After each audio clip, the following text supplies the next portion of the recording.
ये question JEE mains 2019 में आया था और ये बाइनोमियल थ्योरम चैप्टर से लिया गया है जो क्लास 11th में है और हिंदी में इसका नाम द्विपद प्रमेय है।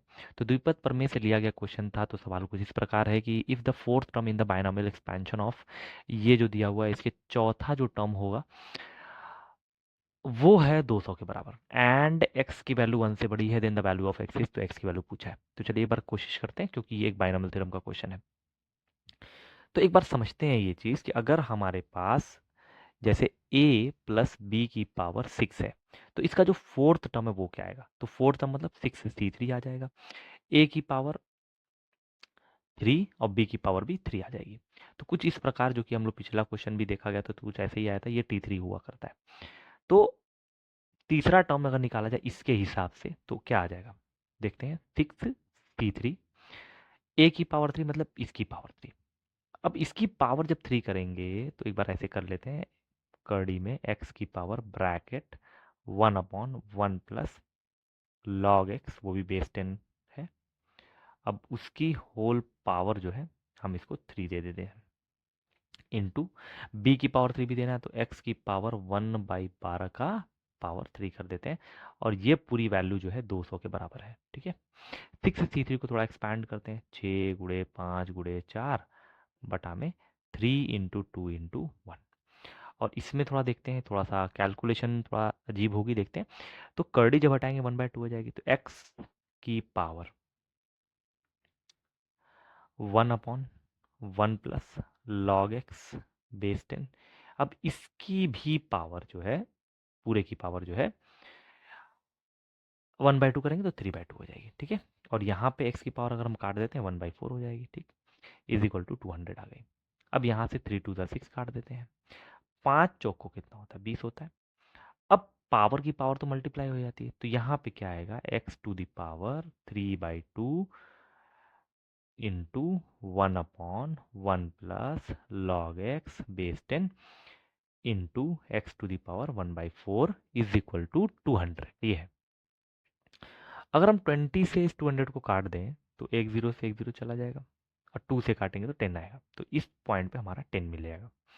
अब x की पावर ये भी है और x की पावर ये भी है और यहाँ पे मल्टीप्लाई बना हुआ है मतलब पावर जुड़ जाएगी। तो x टू दी पावर क्या आ जाएगा, 3/2 ब्रैकेट में 1 प्लस लॉग x बेस 10 है। ठीक है, प्लस 1/4 आ जाएगा तो ये पूरा पावर आ जाएगा इज इक्वल टू 10 के बराबर आ जाएगा। अब करना क्या है, अगर हम दोनों पक्षों में लॉग लेके इस पूरे बड़े से जो पावर है उसको लाया जा सकता है, तो हम कौन सा लॉग लेंगे, तो ले लेते हैं taking log to the base 10।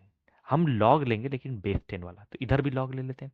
तो जैसे ही लॉग 10 लेंगे बेस x वाला, अब पावर में जो चीज़ है वो तो बाहर आ जाएगी लेकिन पहले हम लिख लेते हैं एक लाइन।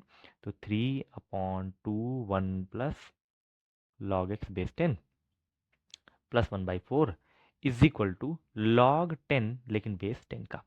अब ये पूरी जो पावर थी x की पावर ये आ जाएगी बाहर, तो हो जाएगा यहाँ पे क्या चीज़, 3/2 1 plus log x to the base 10 plus 1/4, ये हो गया हमारा, बाहर आ गया।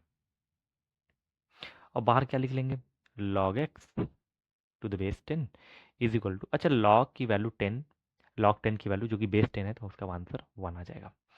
अब यहाँ पे देखते हैं लॉग x है, बाकी वैल्यूज़ हैं, तो लॉग x को हम लोग पहले t मान के कुछ इजी कर लेते हैं। तो लेट मान लेते हैं कि log x जो है हमारा बेस 10 वाला वो हमारी वैल्यू t के बराबर है।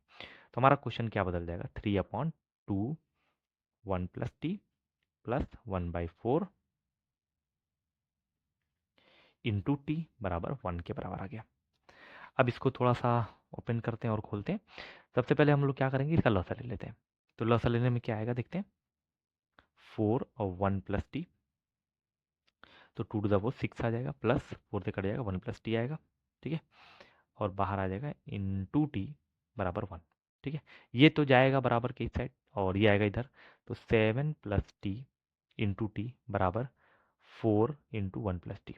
इसको मल्टीप्लाई कर देते हैं, ये सॉरी ये टी है, तो हो जाएगा 7t प्लस टी स्क्वायर, इधर मल्टीप्लाई करेंगे तो 4 प्लस 4t, सारी गिनती को इधर ले आते हैं तो हमारा हो जाएगा टी का स्क्वायर प्लस 7t में से 4t घट जाएगा तो हो जाएगा 3t प्लस, सॉरी इधर आएगा तो -4 बराबर 0। अब इसको खोलते हैं, 4 को ऐसा तोड़ते हैं कि यहाँ पे 3 आ जाए, तो 4 1 ज़ा 4 होता है और 4 में से एक घटा देते हैं तो 4t - 4 बराबर 0। तो अगर हम t कॉमन ले रहे हैं तो t+4 और -1 कॉमन ले रहे हैं तो t+4 हमारा आ जाएगा। अब इसके हिसाब से हमारा क्या आ रहा है देखते हैं। तो यहाँ पे हमारा आ गया था t+4 कॉमन लेने पे और हो गया था t-1 बराबर 0। तो यहाँ पे या तो t+4 0 आएगा या हमारा t-1 0 आएगा। तो यहाँ पे t की दो वैल्यू आ गई, या तो t-4 होगा या तो 1 होगा। t रियल में था क्या? t हमारा यहाँ दिख रहा है log x था, तो t की जगह पे अगर हम लोग log x रख दें बेस 10 तो -4 भी आ सकता है, या log x बेस 10 की वैल्यू 1 भी आ सकती है। अगर log का आंसर निकाला जाए तो यहाँ पे जो x आएगा वो आएगा 10 टू द पावर -4 के बराबर। ये log निकालने का तरीका होता है या log की वैल्यू निकालने का तरीका होता है। या यहाँ से अगर x निकालेंगे तो ये 10 जाएगा, इसकी पावर बनाएगा तो 10 की पावर 1 आ जाएगा। अब x हो गया यहाँ पे 10 टू द पावर -4 जो कि 1 से बहुत ज़्यादा छोटी है, और हमसे क्वेश्चन में बोला गया था कि x की वैल्यू 1 से बड़ी लेनी है, x must be greater than 1। तो x अगर 1 से बड़ी है तो फिर ये हमारा आंसर बिल्कुल नहीं हो सकता, और यहाँ पे x की वैल्यू क्या आ गई 10 आ गई। तो इस पूरे क्वेश्चन में जो है x की कितनी वैल्यू आई थी, हमसे क्वेश्चन जो पूछा था देख लेते हैं कि हमारा चौथा टर्म दिया हुआ था कि इसका जो है 200 के बराबर है। ये जो इतना बड़ा सा बाइनोमियल एक्सप्रेशन दिया हुआ था, इस पूरे बाइनोमियल एक्सप्रेशन का जो चौथा टर्म था वो 200 के बराबर था, तो हमने 200 के बराबर कर दिया। उसके बाद x की वैल्यू पूछ रहा था, तो आंसर हमारा क्या आ गया, x की वैल्यू जो आई थी वो आ गई थी 10 के बराबर। तो हमारा फाइनल आंसर क्या हो गया, 10 हो गया।